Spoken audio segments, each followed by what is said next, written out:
How we doing, everybody? Kent Howard, Green Mountain Defense.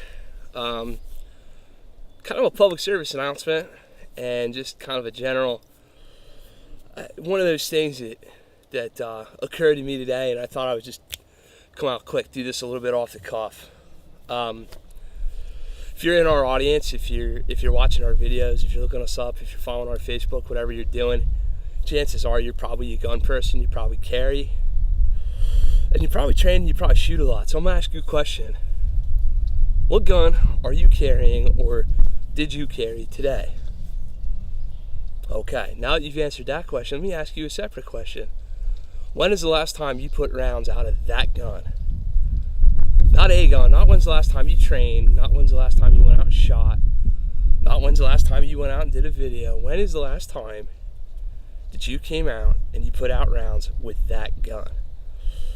And I'm going to be honest with you, I was feeling a little bad about myself about this today, so I decided to scrap the video I was going to do, and I decided to come out here and do a little training today with the gun that I've been carrying recently and tend to, the Glock 43 9mm. We all do it, right? We all take classes, we all train, we all like to shoot our ARs, we all like to shoot our shotguns.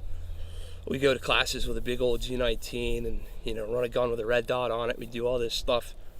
And, then we get up in the morning and we put one of these in a crossbreed holster like I'm wearing. Streamlight TLR6, we throw some good sights on it. We get all set up for the day, and then you kind of realize, gee, when's the last time I shot this thing? That should not be the case. You should be out here on, not such a nice day like today. And you should be out, you should be training with your gun. So we're just going to do a quick little, we're going to use the main camera, rock the GoPro a little bit. I'm going to do just a couple quick, easy, half an hour's worth of drills that you guys can go out and you can do at the range with your mouse gun, with your carry gun, with your Glock 43, your XDS, your Shield, your J-frame, your Ruger LCR. Those kind of guns are probably what you've got on. Mr. Nut Fancy over at his channel, he loves to do the gear check thing, and if he was to gear check me today, he'd find this. He'd find a Spyderco Paramilitary 2. He'd find a Streamlight Protect 2L. You'd find a med kit in my range bag. You'd find one on my everyday bag I carry in the truck, all that kind of stuff. This is what you're walking around carrying. Let's not kid ourselves. I do carry my G19 a good bit, but it's time to get out and practice with these mouse guns too. So without too much more further ado, we're going to set it up out here, and we're just going to do a couple drills. Stay tuned. All right, drill number one. First thing I always do when I come out is I shoot cold.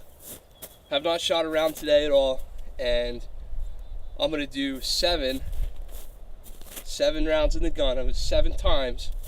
I'm going to draw the Glock 43 from 7 yards, and I'm going to make sure I have good high center chest hits. You're going to get to see it through the view of the GoPro as well. So here we go. 7 of these. 1. Nice high center mass hit. 2.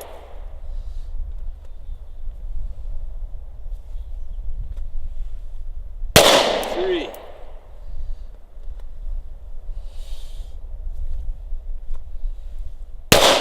4.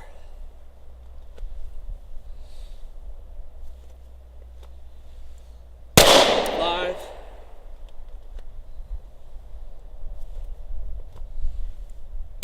6.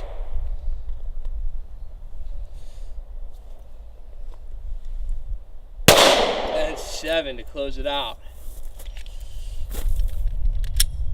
I'm gonna go have a look at those. I can tell you right now, round number 4, I snatched a little bit and flung it kind of to the side, but everything else right here where I was trying to put them. So that's the first thing you do. At least for me it is. I come out and just draw and present the gun 7 times from 7 yards, 1 shot each. Make sure we don't have anything wonky going on. This is the most, to me, the most critical on-demand concealed carry skill that you're going to need to worry about is your ability to get that gun up, out, on target, and put it around downrange where you want it to be.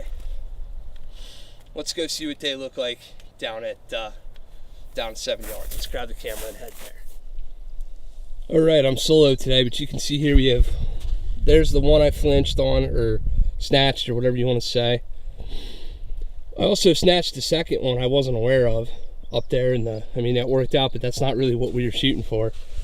So really 1, 2, 3, 4, 5 out of 7 acceptable results. Not so bad for cold, but that's the bugs you're looking to work out. All right, let's move on to the next drill. Okay, we're having to argue with the mud here a little bit. It is definitely not nice out. Drill number 2.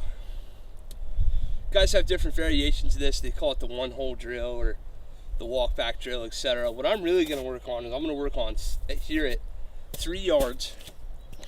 I'm going to press 1 round off into the target there, and I'm going to spend my next several rounds making sure that I can get every other round as close to that 1 hole as possible.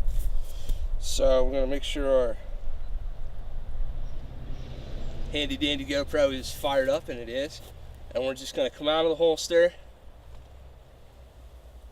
and we're going to press 1 round,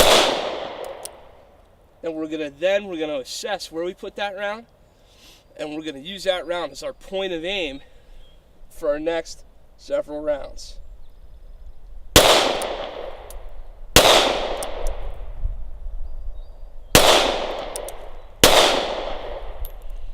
Okay, just like that. Certainly not perfect, but what you're going to see there is I put 1 round up high, and my next couple rounds are just a touch off of him. And you know, that's a nice small grouping up in that high center chest, and that's a great way to work trigger control.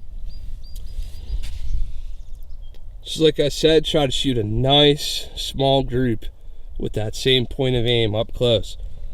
We can actually do better than that as we warm up. Ideally, we want to chew 1 small hole in that target, but you know, this is what it is. Like I said, this is our practice session too. Okay, next thing we're going to do is we're going to back off to 5 yards, and we're going to work what I call a non-standard response. Some people call it a failure drill. This is where you're going to practice the concealed carry skill of, for some reason, we've put rounds into the high center chest and they have not done their job. The perpetrator, the bad guy, whatever, has not stopped doing what we want him to stop doing, and we're going to need to keep on moving up. And the idea being that we're going to put 2 rounds to the high center chest, 1 round to the head. So we're going to do that for 5 yards here, and we're going to do that from the draw. So up, just like that.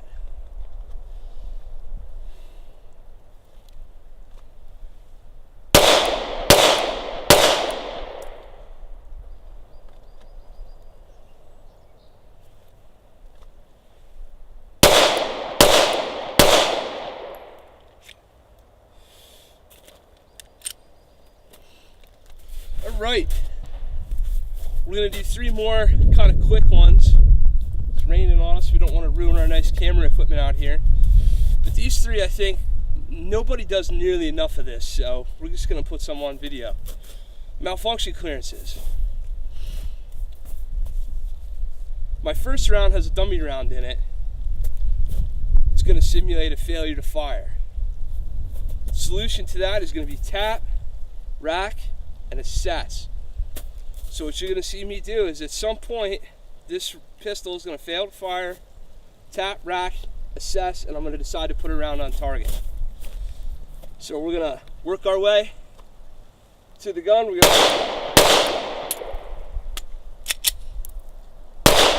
just like that. See the dummy round ejected, all rounds went where we wanted.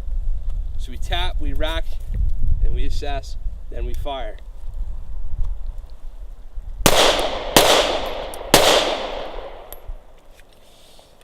Very, very cool. Malfunction number 2 we're going to set up is what's called a double feed. You can see that the round in the chamber is trying to occupy the same space as the dummy round, and we have a double feed malfunction. So obviously we're not going to have an active trigger in this gun. So how are we going to fix that?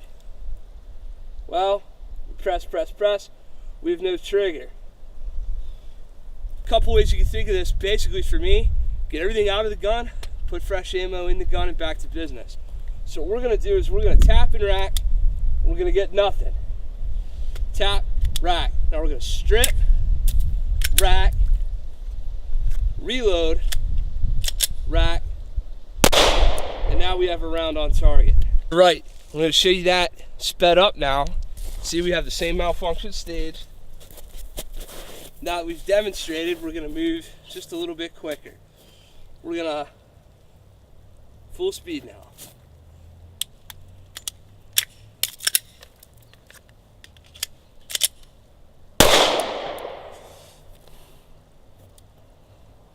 There's your double feed malfunction in a nutshell. Okay, now we're going to set up what's commonly referred to as a stovepipe. You have a piece of brass halfway out of the chamber and halfway in the chamber. And you have a fresh mag. How are we going to solve this problem? We're going to come up, dead trigger, tap, rack, just like that, right? All right, we'll bring that to full speed for you.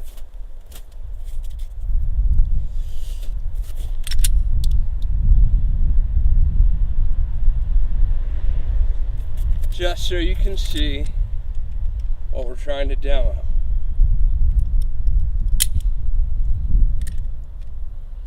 Nice wet gun, real hard sometimes to get that dummy round seated where you want them.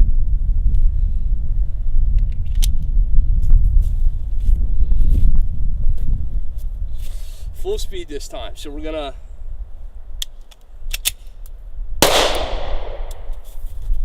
just like that, we're gonna solve our problem.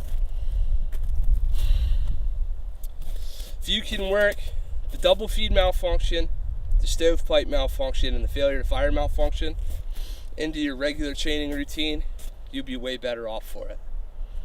I'm gonna go ahead and wrap this video up here, guys. I am gonna stay out, keep shooting, but it's drizzling on the camera equipment. We don't want that. As always, be safe, be trained, like, favorite, subscribe, and share. Get out there and train with those carry guns, guys. You know we are. Thanks.